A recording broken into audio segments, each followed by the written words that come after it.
24 जनवरी को 3 बातों से पूर्ण हुई आज़ादी। मिला पहला राष्ट्रपति, पहला राष्ट्रगान और पहला संविधान।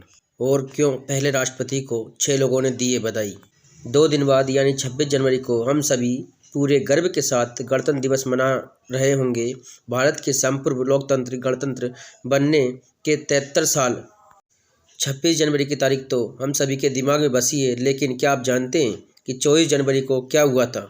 जी हाँ, 24 जनवरी कैलेंडर की किसी आम तारीख की तरह बीत जाने वाला इस दिन 73 साल पहले भारतीय गणतंत्र की नींव का आखिरी पत्थर रखा गया था। 24 जनवरी 1950 को वो दिन था जब संविधान को बनाने वाली कॉन्स्टिट्यूशन असेंबली आखिरी बार इकट्ठा हुई थी। उसी दिन 3 बड़े काम हुए थे। पहला, कॉन्स्टिट्यूशन असेंबली के सभी सदस्यों ने संविधान पर हस्ताक्षर किए थे। ये हस्ताक्षर ही हमारे संविधान का फाइनल मोहर लगी थी। दूसरा, भारत के पहले राष्ट्रपति के तौर पर डॉक्टर राजेंद्र प्रसाद का निर्वाचन हुआ था, वो भी सर्वसहमति से। और तीसरा, राष्ट्रगान और राष्ट्रगीत पर सहमति बनी थी। उस दिन की घटनाएं भी कम रोचक नहीं थी। संविधान की जिस कॉपी पर हस्ताक्षर किए गए थे वो पूरी तरह हाथ से लिखी हुई थी। इसे लिखने वाले ने इसके एवज में कोई फीस भी नहीं ली थी। जानिए कैसे इस एक दिन ने 26 जनवरी के विराट उत्सव की तैयारियों का रास्ता तैयार किया। उस दिन जो हुआ उससे कुछ जुड़े रोचक तथ्यों और कहानियों पर हम चर्चा करेंगे। 24 जनवरी 1950 2 साल 11 महीने और 18 दिन की संविधान निर्माण यात्रा का आखिरी दिन।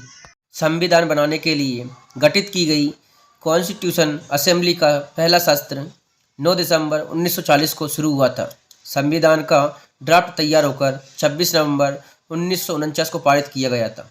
पूरे 2 साल 11 महीने और 18 दिन की इस प्रक्रिया के बावजूद संविधान को सत्यापित करने के लिए कॉन्स्टिट्यूशन असेंबली के सभी सदस्यों के हस्ताक्षर होना जरूरी था। इसके लिए 24 जनवरी 1950 का दिन तय किया गया था। इस बैठक में 3 बड़े काम होने थे। पहला काम, राष्ट्रगान तय करना। आधिकारिक रेजोल्यूशन नहीं, डॉक्टर राजेंद्र प्रसाद के स्टेटमेंट में राष्ट्रगान बना था। जनगण मन वंदे मातरम को दिया गया था बराबर का दर्जा। 24 जनवरी 1950 को जब कॉन्स्टिट्यूशन असेंबली की बैठक शुरू हुई थी तो सबसे पहला काम था भारत का राष्ट्रगान तय करना। कॉन्स्टिट्यूशन असेंबली के चेयरमैन डॉक्टर राजेंद्र प्रसाद के उस दिन दिए गए बयान के मुताबिक पहले इस पर विचार किया जा रहा था कि राष्ट्रगान के मुद्दे पर आधिकारिक रूप से एक प्रस्ताव लाया जाए, लेकिन अंत में ये तय किया गया कि राष्ट्रगान पर रेजोल्यूशन लाने के बजाय डॉक्टर राजेंद्र प्रसाद असेंबली में एक स्टेटमेंट देंगे। डॉक्टर राजेंद्र प्रसाद ने जो स्टेटमेंट असेंबली में पढ़ा उसके मुताबिक जनगण मन को राष्ट्रगान बनाया गया और साथ ही कहा गया कि वंदे मातरम को बराबर का दर्जा और सम्मान दिया जाएगा।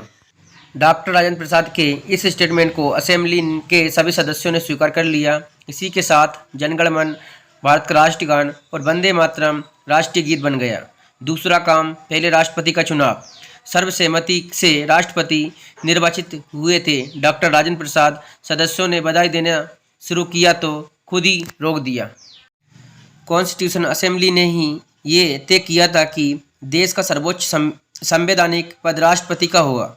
देश के पहले राष्ट्रपति के चुनाव के लिए भी प्रक्रिया शुरू कर दी गई थी, लेकिन 24 जनवरी 1950 को राष्ट्रपति चुनाव के लिए रिटर्निंग ऑफिसर बनाए गए। कॉन्स्टिट्यूशन असेंबली के सचिव HBR यंगर ने सदस्यों को बताया कि राष्ट्रपति पद के लिए सिर्फ एक ही नॉमिनेशन फाइल हुआ था। ये नॉमिनेशन डॉक्टर राजेंद्र प्रसाद का था।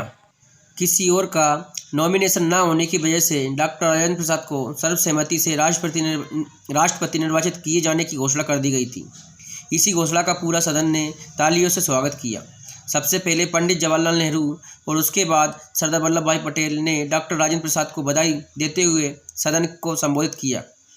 तीसरे सदस्य बी दास बधाई संबोधन के लिए आगे बढ़े तो डॉक्टर राजेंद्र प्रसाद ने बीच में कहा कि इन बधाइयों से वो असहज महसूस कर रहे हैं। सदस्य अपनी बात कम से कम शब्दों में कहे। बी दास के संबोधन के बाद HC मुखर्जी और हुसैन इमाम ने सदन के सामने डॉक्टर राजेंद्र प्रसाद को बधाई दी। उनके संबोधन के बाद ही डॉक्टर राजेंद्र प्रसाद ने सदन से कहा, मुझे उम्मीद है कि सदन पिछले 3 वर्षों की तरह एक बार फिर मुझे ये अधिकार देगा कि इस विषय पर मैं और चर्चा की अनुमति न दूं। इसके बाद भी BI मुनिस्वामी पिल्लाई माइक पर आ गई और सदन ने डॉक्टर राजेंद्र प्रसाद को बधाई दी। इसके बाद सेठ गोविंद दास माइक की ओर बढ़े, लेकिन डॉक्टर राजेंद्र प्रसाद ने उन्हें रोक दिया। देश के पहले राष्ट्रपति को उनके निर्वाचन पर सदन में बधाई देने वाले सिर्फ 6 ही सदस्य थे।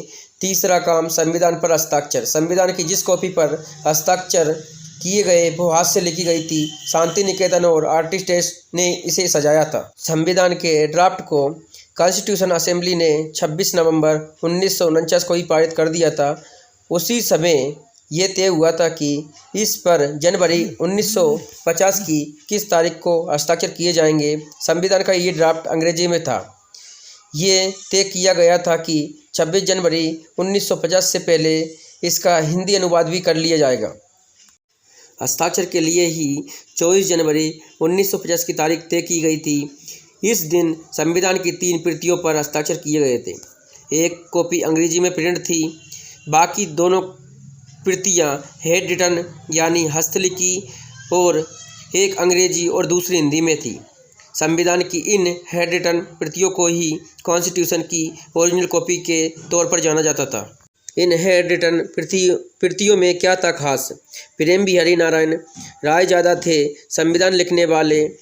कैलीग्राफी आर्टिस्ट फ्री में काम किया था। उन्हें इस काम के लिए पंडित जवाहरलाल नेहरू ने चुना था। इस बारे में एक किस्सा मशहूर है कि जब नेहरू ने उन्हें ये काम सौंपा तो साथ ही ये भी पूछा था कि वो इसके लिए कितनी फीस लेंगे।